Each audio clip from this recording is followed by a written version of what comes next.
Estos problemas se conocen también como parte-todo y hacen referencia a la relación que existe entre un conjunto y dos subconjuntos.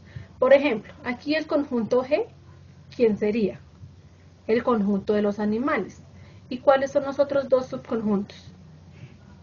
El subconjunto A, que son los animales que tienen dos paticas, y el subconjunto N, que son los animales que tienen cuatro paticas. Entonces, estos dos subconjuntos tienen una relación. ¿Y cuál es la relación? Pues la relación es que son animales.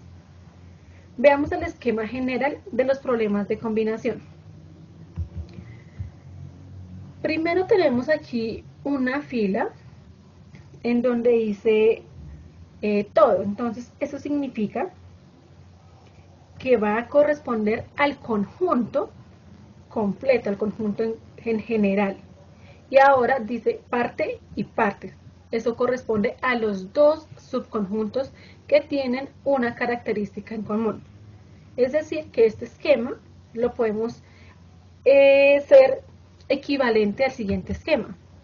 Entonces, en la parte de arriba está el conjunto, que es todo, y en la parte de abajo, los otros dos cuadritos, el subconjunto 1, que corresponde a una parte de ese todo, y el subconjunto 2, que corresponde a otra parte de ese todo.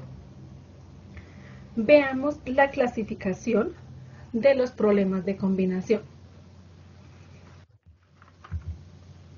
El primer tipo de problema de combinación es cuando la incógnita es una de las partes que conforma el todo. Es decir, que se conoce todo, o sea, se conoce el conjunto y una de esas partes, o sea, un subconjunto de ese conjunto. Veamos un ejemplo. Enunciado verbal. Jorge tiene 8 frutas, de las cuales 3 son mandarinas y el resto son manzanas. ¿Cuántas manzanas tendrá Jorge? Entonces acá, ¿qué conocemos? Conocemos el conjunto o el todo. ¿Quiénes son las frutas? Las 8 frutas. También conocemos un subconjunto o una parte de ese todo. ¿Cuáles? Las mandarinas. Son 3 mandarinas. Y bueno, y nos están preguntando por la otra parte o el otro subconjunto, que en este caso son las manzanas. Veamos el esquema general. Entonces, el todo o el conjunto es Jorge tiene 8 frutas.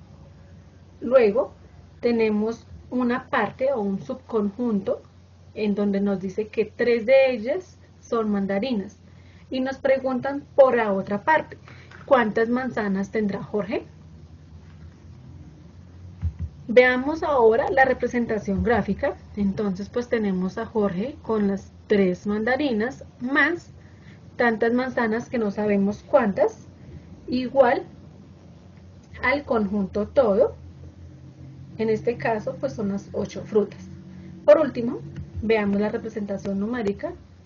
Se expresa 3 más cuadrito, o sea, la incógnita, igual a 8. Entonces, el estudiante debe encontrar un número que sumado con 3 nos dé como resultado el número 8. Veamos el otro tipo de combinación.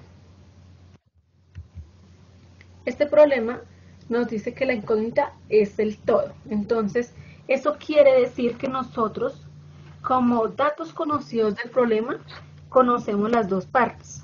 O sea, un subconjunto 1 y un subconjunto 2, y nos preguntan por el todo, por el conjunto. Veamos un ejemplo. Entonces, el enunciado verbal. Jorge tiene 3 mandarinas y 5 manzanas. ¿Cuántas tiene en total? Veamos el esquema del problema. Entonces, tenemos todo. Ahí escribimos la pregunta, porque no conocemos ese dato. ¿Cuántas frutas tiene en total? Y una parte nos dice que son 3, son mandarinas. Y en la otra parte, o el otro subconjunto, nos dice que 5 son manzanas. Veamos la representación gráfica. Tenemos a Jorge con las 3 mandarinas más Jorge con las 5 manzanas, igual a la incógnita, o sea, igual al conjunto todo.